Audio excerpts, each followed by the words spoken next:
दोस्तों, मेरा नाम है समीर और आप देख रहे हैं विजन ऑफ समीर।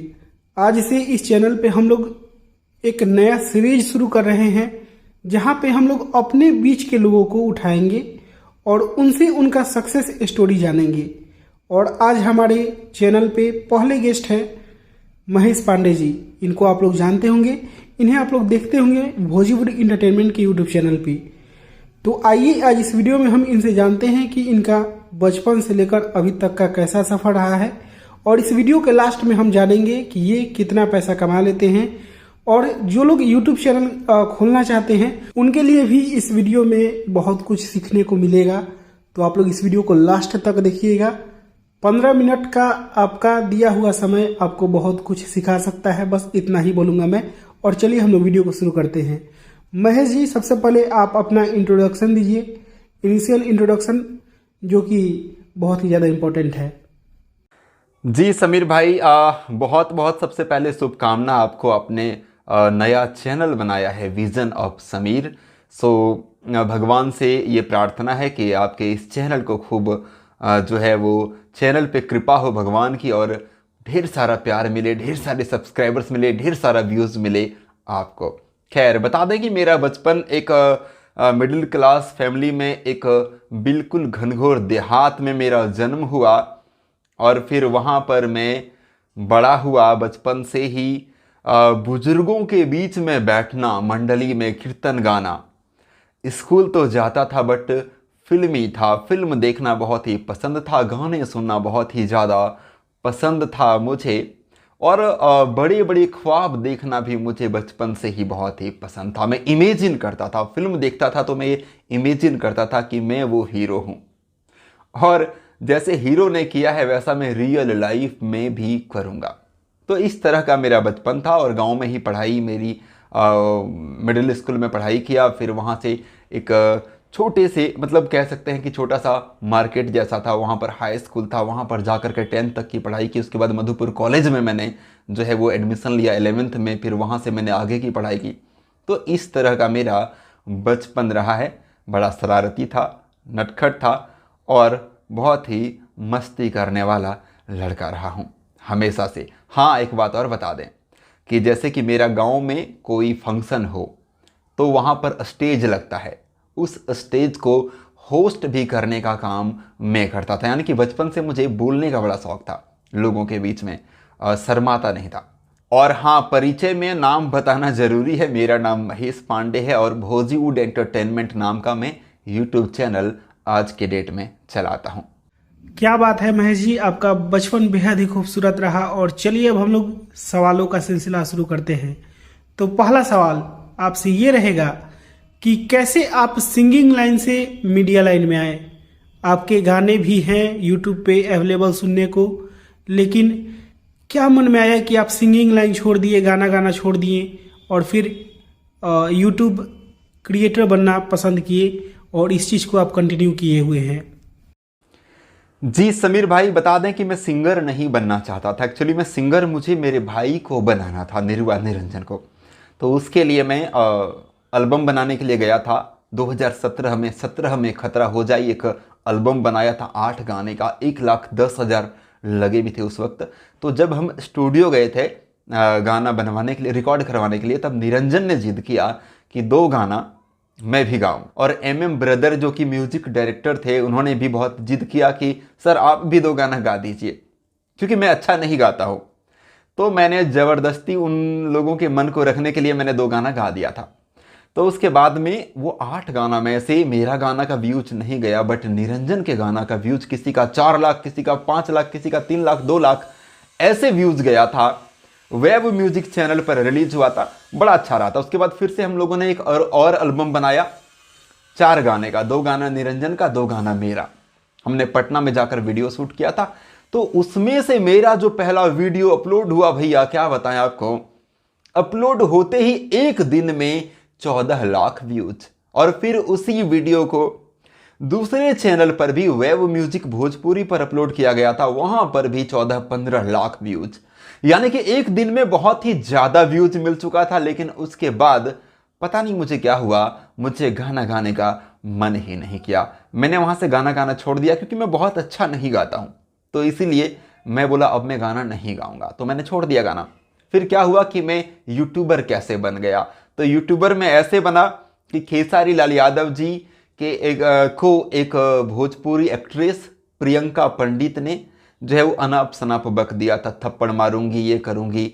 तो वो देख करके मुझे बहुत बुरा लगा था, प्रियंका पंडित पे बहुत गुस्सा आया था। सीधे साधे खेसारी जी एक गांव का लड़का, प्रियंका पंडित एक शहरी लड़की, उसको कहीं ना कहीं अपने शायद ज़्यादा पढ़े लिखे होने का घमंड था या क्या था, तो मुझे वो बहुत गुस्सा आया। फिर मैंने प्रियंका पंडित के खिलाफ वीडियो बनाया और फिर वो वायरल हो गया। उसके बाद में पांडे जी के बेटी के ऊपर किसी ने गाना गा दिया, किसी ने यादव जी के बेटी पर गाना गा दिया, किसी ने बबुआन साहब की बेटी पर गाना गा दिया, और सबके खिलाफ मैंने वीडियो बनाता गया। और फिर क्या हुआ कि मुझे खुद नहीं पता चला कि मैं यूट्यूबर कब बन गया। कहीं पर कुछ हो, लोग मुझे कमेंट करते थे, भैया इस पर बनाइए, भैया इस पर बनाइए, भैया इस पर बनाइए, और बनाता गया और मैं यूट्यूबर बन गया। मैं यूट्यूबर बनने आया नहीं था, मैं यूट्यूबर अचानक से कब बन गया मुझे पता भी नहीं चला। ऐसा तो मैं यूट्यूबर बना। उसके बाद में रही बात कि मैं कैसे यहाँ पर सक्सेस हुआ। देखिए, सक्सेस तो नहीं हुआ हूँ, लेकिन हाँ जो है वो काफ़ी है, ठीक ठाक है, चल रहा है। तो मैं जो है वो हमेशा सच्ची चीज़ें बनाया। कोई किसी को अगर टॉर्चर करना चाहे भोजपुरी इंडस्ट्री में, तो मैं उसका पक्ष लेके, सपोर्ट लेके खड़ा हो जाता हूं। जिसको कोई शोषण करना चाहता है तो मैं उसका सपोर्ट, हाँ अगर वो गलत नहीं है तो कोई यहां पर किसी को टॉर्चर ना कर सके, कोई किसी को शोषण ना कर सके, इस पर मैं काफ़ी ज़्यादा एक्टिव रहता हूं। और इसके लिए लोग मुझे पसंद करते हैं शुरू से ही। उसके बाद ये भी है कि मैं हमेशा सच्ची अपडेट देता हूं, मैं क्लिक बेट नहीं करता हूं। लोग मेरे वीडियोज़ को क्यों देखते हैं? लोगों को विश्वास है कि इसने जो थंबनेल में लगाया है, जो टाइटल में लिखा है, वही वीडियो में भी होगा। यहाँ पर बहुत सारे लोग क्लिक बेट करते हैं, खेसारी लाल को लटका देंगे, हेलीकॉप्टर पर उड़ा देंगे, खेसारी लाल को अंबानी के साथ खड़ा कर देंगे और नोट फैला देंगे कि अंबानी से भी बड़ा बन गए खेसारी लाल। तो हमने कभी वैसा क्लिक बेट नहीं किया। हम जो भी बनाते हैं रियल बनाते हैं, सच बनाया है, विश्वास जीता है लोगों का, और कहीं ना कहीं इसीलिए जो है वो प्यार आशीर्वाद मिलता है लोगों से, और ऐसे में यूट्यूबर बना। महेश जी, सच बोलूँ तो आप जैसे यूट्यूबर्स की बहुत ही ज़्यादा ज़रूरत भी थी भोजपुरी इंडस्ट्री को। आप सिंगिंग लाइन छोड़ दिए, ये बहुत अच्छा किए। चलिए, आप यूट्यूबर तो बन गए, ये सबको पता है कि आप भोजपुरी इंडस्ट्री के एक बेहतरीन यूट्यूबर में से एक हैं। लेकिन यूट्यूबर बनने के साथ साथ कई सारी धमकियां भी आपको मिलती हैं भोजपुरी के कलाकारों के तरफ से। तो आप इसके बारे में अपना एक्सपीरियंस शेयर करिए कि कैसे आप इन विवादों में फंसे, क्यों आपको धमकियां मिलने लगी भोजपुरी के कलाकारों के द्वारा। इसके बारे में थोड़ा सा डिटेल में बताइए। देखिए, विवाद ऐसा रहा है कि पवन सिंह जी से विवाद रहा, क्योंकि पवन सिंह और खेसारी लाल यादव में टक्कर, या फिर पवन सिंह और अक्षरा सिंह में टक्कर कह सकते हैं, या फिर कंट्रोवर्सी कह सकते हैं। जैसे कि अक्षरा सिंह जी को कहीं ना कहीं शोषण किया जा रहा था अक्षरा जी का। बहुत सारे लोग अक्षरा जी के खिलाफ आकर के इंटरव्यू दे रहे थे, अक्षरा जी रो रही थी, पवन सिंह अक्षरा सिंह को काम से निकलवा रहे थे। तो तब मैंने अक्षरा सिंह को सपोर्ट किया, तो पवन सिंह से हो गई दुश्मनी। मैंने खेसारी जी वीएस पवन सिंह का रिपोर्ट निकालना स्टार्ट किया कि गाना ऐप में कौन आगे है, किसका व्यूज फेस्टिवल सॉन्ग में सबसे ज़्यादा है, लोकगीत या तरह तरह की चीज़ों पर रिपोर्ट निकालना स्टार्ट किया। तो खेसारी लाल यादव जी पवन सिंह से बड़ा सुपरस्टार दिखने लगे।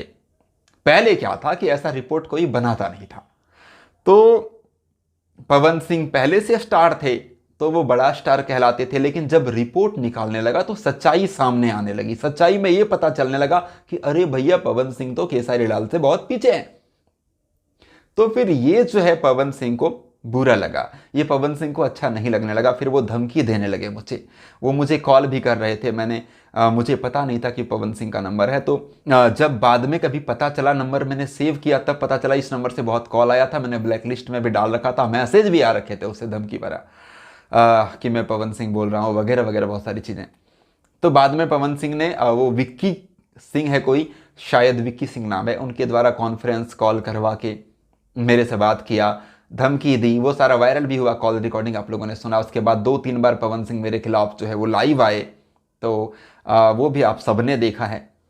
तो विवाद इसलिए हुआ क्योंकि मैं सच बोलता हूं और सच को दबाना चाहते हैं ये लोग, और इसलिए पवन सिंह से विवाद हुआ। उसके बाद में रितेश पांडे से एक बार विवाद हुआ क्योंकि वो फटे में टांग अड़ाते हैं, खेसारी वीएस पवन के बीच में वो पड़ जाते हैं, और वो पड़े थे और फिर खेसारी लाल के खिलाफ बोल गए थे। तो मैंने जब रितेश पांडे को समझाया था वीडियो बनाकर, तो रितेश पांडे ने मेरा एड्रेस मांग दिया था सोशल मीडिया पर पोस्ट करके कि महेश पांडे का एड्रेस कोई बताएगा।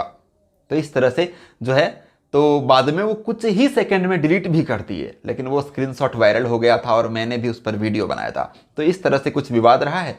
बाकी विवाद ऐसा कि कोई गलत करे उसके खिलाफ बोल दूं तो वो लोग फिर मेरे खिलाफ पोस्ट करना स्टार्ट कर देते हैं। कुछ विवाद ऐसा कि यूट्यूबर लोग मेरे खिलाफ बोलते हैं, इसलिए बोलते हैं ताकि उनको व्यूज मिलता है। दूसरी बात कि वो लोग ये चाहते हैं कि महेश पांडे भी उनके खिलाफ बोले ताकि वो कंट्रोवर्सी में बने रहे, और महेश पांडे वीएस अपना नाम वो देखना चाहते हैं यूट्यूब पर, इसलिए ताकि उनका वैल्यू बढ़ा रहे यूट्यूबर में, भोजपुरी यूट्यूबर में। वो सबके नज़र में चाहते हैं कि महेश पांडे और इसका टक्कर, मतलब भैया ये भी हीरो है।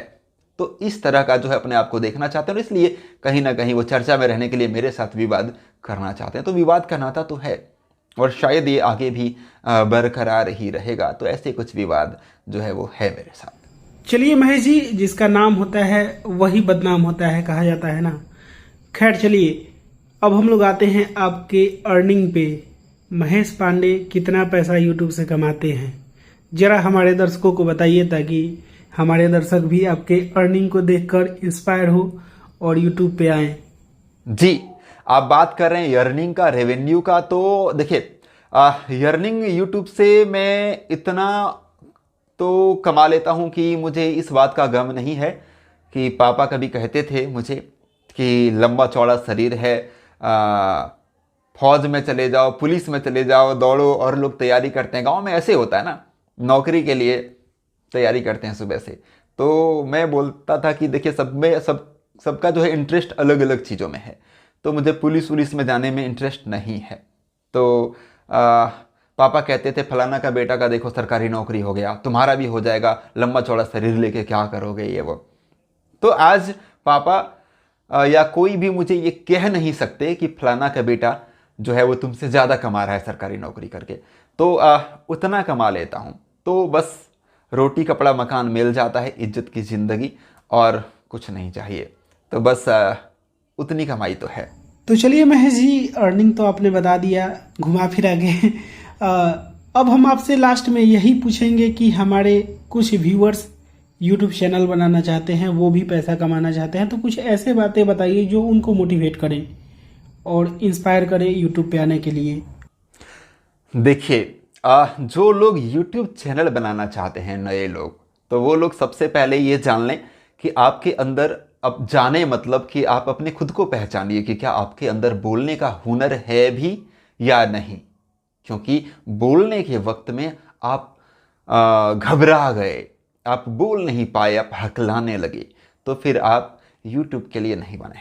वैसे शुरुआत में हम भी जब बोला करते थे यूट्यूब में, वीडियो में, तो अभी जैसा तो नहीं बोल पाते थे, बट फिर भी इतना तो बोल लेते थे कि कोई भी ये कह सकता है कि हाँ, इसे बोलने के लिए आता है। क्योंकि मैं पहले भी मंच संचालन किया करता था, मंच के ऊपर। तो बोलने की जो क्षमता है वो अगर आपके अंदर है, आप एक वक्ता हैं, ऐसा आपको लगता है कि इसको और बेटर बनाया जा सकता है वीडियो बनाते बनाते, वीडियो में बोलते बोलते, तब आप वीडियो स्टार्ट करिए।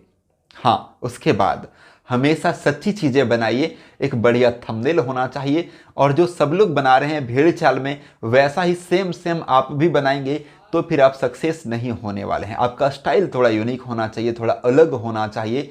कंटेंट अगर आप भोजपुरी में बनाते हैं, भोजपुरी का अपडेट देते हैं, तो कंटेंट तो सबका सेम ही रहता है, लेकिन अंदाज सबका अलग अलग रहता है। तो आपको अपने अंदाज में बनाना है। बनाइए, सच्ची चीज़ें बनाइए। क्लिक बेट करिएगा तो ज़्यादा दिन नहीं चलिएगा। यहाँ पर बहुत सारे लोग क्लिक बेट करते हैं, तो एक वीडियो का तो व्यूज चला जाएगा 10 मिलियन से, लेकिन दूसरा वीडियो का व्यूज 250 में अटक जाएगा। जैसे कि लालटेन भोजपुरी का आपका ही समीर भाई देख लीजिए, या मीरा, हम लोग हर वीडियो बनाते हैं तो 20, 25, 30 हज़ार का व्यूज कम से कम चला जाता है। क्यों जाता है? कि उतने सा मतलब लोग विश्वास करते हैं, हमने विश्वास जीता है कि इस पर जो भी दिखाएंगे सच दिखाएंगे, खास दिखाएंगे, जो भी होगा इंटरेस्टिंग होगा, तो इसलिए उतने सारे लोग देख लेते हैं। वरना हमसे बहुत ही ज़्यादा जो है सब्सक्राइबर्स लेकर बैठे हैं लोग, मिलियंस में, उनका व्यूज हमसे कम जाता है। अब जा करके देख लीजिएगा, कोई वीडियो क्लिक कर जाए तो बहुत ही ज़्यादा चला गया, तो फिर सब्सक्राइबर्स लेकर क्या फ़ायदा जब आपका व्यूज ही नहीं है? तो उनसे अच्छे तो हम हैं। तो कहने का मतलब है कि सच्ची चीज़ें बनाइएगा तो आगे सक्सेस हो जाएंगे, यही कहना चाहता हूँ मैं। जी बिल्कुल एकदम सही कहा आपने कि बिना विश्वास जीते कहीं से भी आप YouTube पे सरवाइव नहीं कर सकते हैं, और हम लोगों ने तो बहुत पापड़ बेले हैं। खैर चलिए, हमारा बात अलग है, हम लोगों का बात अलग है, नए लोगों का बात अलग होगा, उनके लिए बहुत सारी चुनौतियां होंगी। खैर चलिए, आप महेश जी से जो कुछ भी सीखे कमेंट बॉक्स में बताइएगा और इस वीडियो को शेयर करिएगा। और चलिए, मैं इस वीडियो को यहीं पे खत्म करता हूँ। मैं मिलूंगा आप लोगों से एक नए वीडियो में, तब तक के लिए जय हिंद, वंदे मातरम।